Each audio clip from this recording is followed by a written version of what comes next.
AACSU नि आफादगिरिखौ गलाघाट पुलिसा हमबाय। आसाम बन्द फोसावनाया आसामाव बेसेबां गोहोम गोग्लैदों? मोनद' हारिया गावसोरखौ एसटि नि मर्यादा होनांगौनि दाबिखौ लानानै दिनै सानसेनि थाखाय आसाम बन्द फोसावदों। मोनद' हारिया गावसोरखौ एसटि नि मर्यादा होनांगौनि दाबिखौ लानानै दिनै सानसेनि थाखाय आसाम बन्द फोसावदों।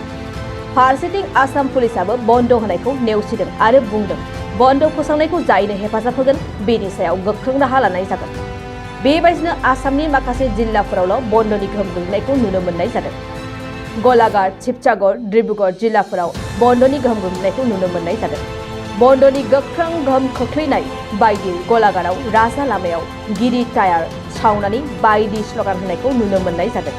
बेबायदिनो स्लगान होबाय थानाय समावनो आसाम पुलिसा खोथा होखानाय बायदि AACSU नि आफादगिरि महेन बराजों लोगोसे 7 मावथिफोरखौबो हमफानाय जायो। AACSU नि आफादगिरिखौ गलाघाट पुलिसा हमबाय।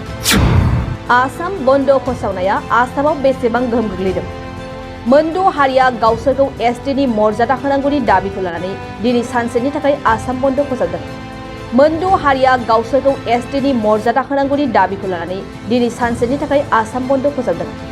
फारसेथिं आसाम पुलिसाबो बन्द होनायखौ नेवसिदों आरो बुंदों बन्द फोसावनायखौ जायनो हेफाजाब होगोन बेनि सायाव गोख्रों राहा लानाय जागोन। बेबायदिनो आसामनि माखासे जिल्लाफोरावल' बन्दनि गोहोम गोग्लैनायखौ नुनो मोननाय जादों। गलाघाट, शिबसागर, डिब्रुगड़ जिल्लाफोराव बन्दनि गोहोम गोग्लैनायखौ नुनो मोननाय जादों। बन्दनि गोख्रों गोहोम खोख्लैनाय बायदि गलाघाटआव राजा लामायाव गिरि टायार सावनानै बायदि स्लगान होनायखौ नुनो मोननाय जादों। बेबायदिनो स्लगान होबाय थानाय समावनो आसाम पुलिसा खोथा होखानाय बायदि AACSU नि आफादगिरि महेन बराजों लोगोसे 7 मावथिफोरखौबो हमफानाय जायो।